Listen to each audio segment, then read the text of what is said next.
Cancer is so easily cured, it's not even funny. This pisses me off. I'm telling you.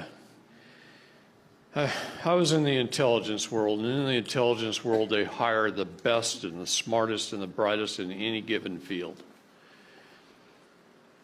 You take the top bioscientist in the world, he probably works for the CIA. Or he works for one of the other intelligence agencies. Dr. Lawrence Royce, man I highly respect, has saved this entire world, and you don't even know it. He was a top bioscientist at the University of Louisville in Kentucky.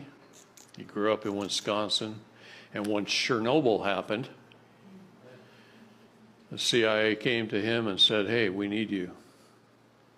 You're the best there is." And they signed a contract with him to go run all the doctors and scientists in Russia for 10 years and handle all the problems of Chernobyl. And the things he learned over there, he came back here and he bought a college campus and started a company that builds some of the best probiotics in the world.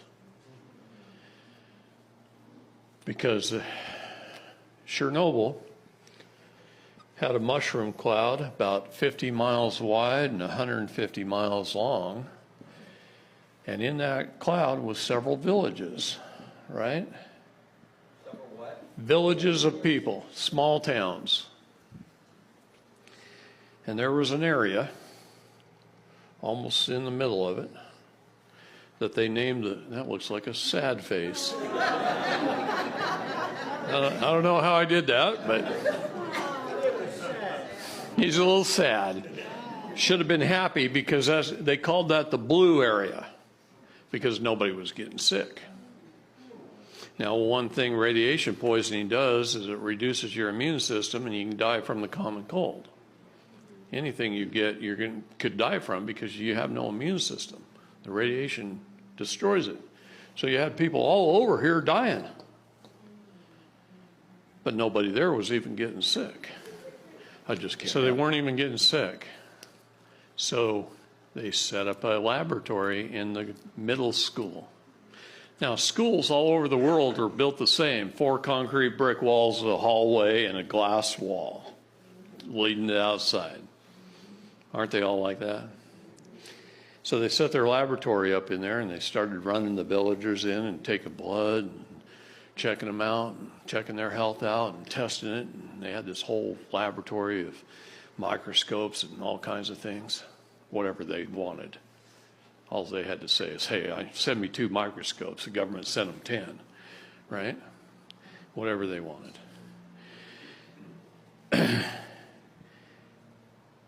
And come to find out, after being there for a couple of weeks, one day a family walks in, and he starts testing the family. And he started looking at this family, and it's like 8 generations of family members. He says, "Well, how old's Grandpa? He looks like he's about 80. No, he's not 80. He's 128. 128 years old. Well, his son was 96. And his son was 70. And his son was in his 50s. And his son, you see what I mean? Whole generations. Family. And they're all healthy, and they all look younger than they are. They all look younger than they are. And then he's staring out the windows every day, working, looking out these glass windows. And way over there at the tree line, he sees some huge silos. And he's going, "Man, I didn't see that many fields around here. Those silos would hold a ton of grain. I grew up in Wisconsin. I know what grain silos look like. Those are bigger than anything I've ever seen."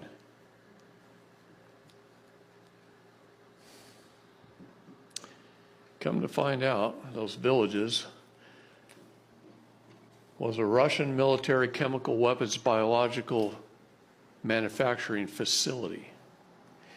And the Russian government doctors had discovered probiotics that would build their immune system to the point where these people were handling anthrax and other things that would kill everybody, and they weren't even getting sick.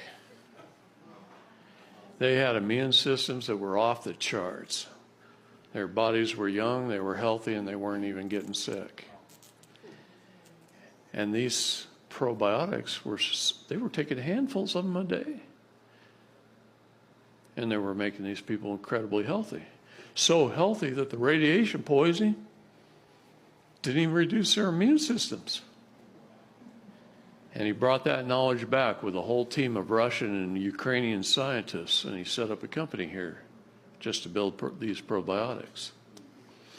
Probiotics are very important, but there's one problem. Most of us have been eating crap. And we eat crap, and mucus builds up in our intestines, and probiotics don't work. The other problem is, how do you get it through the different pH levels of your body, your digestive system? Stomach's very acidic, right?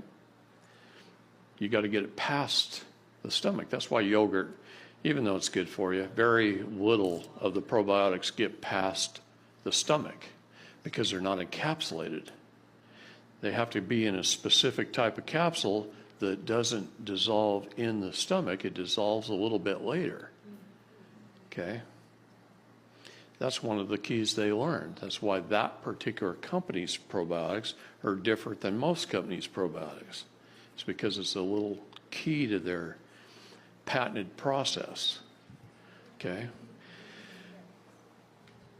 So they figured out by taking an all-natural recipe of various good organic components that you make in a glass jar on your kitchen counter. It takes about 2 weeks for it to make. And then you can use the solids out of the bottom to cook with on steaks really good.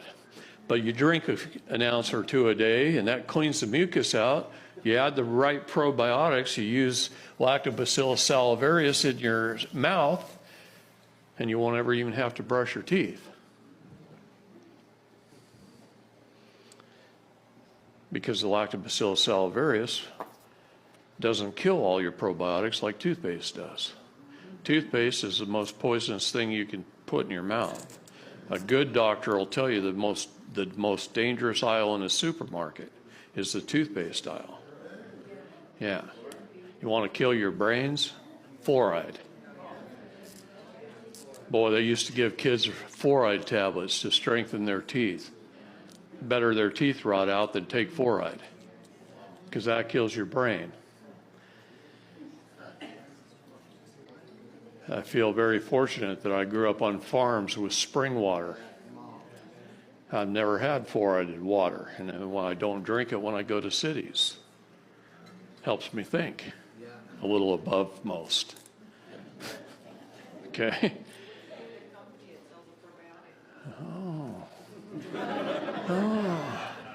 Lactobacillus salivarius, this company won't even make because it's so readily produced, it's so cheap, it's not worth it. So you can go on Amazon and buy lactobacillus salivarius for $5-6 for 250 tablets. Open up the tablets, put them on a spoon, put them in your mouth, work it into your gums and teeth with your tongue.